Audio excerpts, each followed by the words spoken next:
So we have the same exact chord progression and the same hammer-ons, the same walking bass line. The only thing different about this exercise is we're going to add a palm mute. So it's a matter of getting used to it.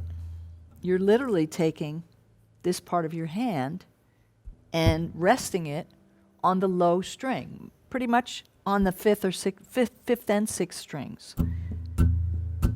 If you want to mute the higher strings, you might notice I'm sliding my hand a little down. So start just on the sixth string and see if you can get that sound. Okay? Again, it's something that just takes doing a few times till you get the gist of it. What I want you to do is place your hands in the E minor position and just start like that. So we're muting our low string, our root, our bass note, and we're not muting our chord, the upper notes. So there's a little bit of coordination in that. Mute, open, mute, open, mute, open, mute, open. And you might just take each chord that way before you start adding hammer-ons. Okay, the A minor, you've got to mute the fifth string now. Mute, open, mute, open, mute, open, mute, open. Back to the E minor. And just do that through the progression. You got your C chord. I'm going to mute the fifth string, open. Right? B7. Muting the fifth string, and then muting the sixth string when we go to the F sharp in the bass.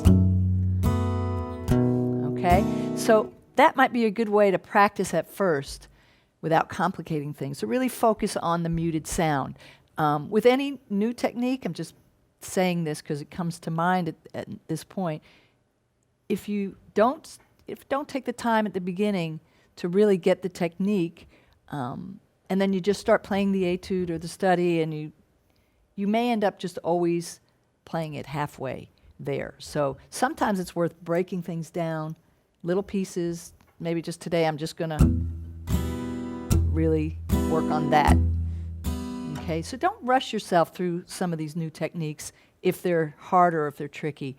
Give them the time now, because once you learn how to do a palm mute, you'll always have it. You'll always be able to do it. You'll always be able to call it up, so it's worth spending the time. Once you've got the feel of it and you feel like you're consistent, another suggestion on how you might practice is you might just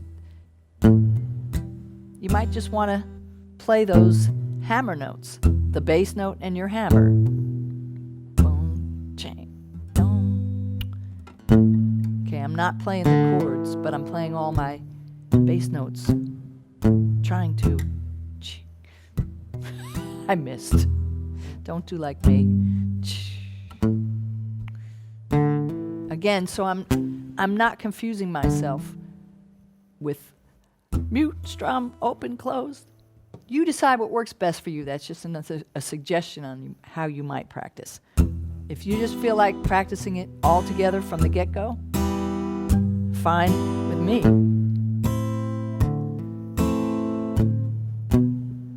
Okay? So enjoy this sound. It's one of my favorite sounds is actually a muted kind of bass note sound. It's really fun to bring into other kinds of music, other songs, and have fun with it.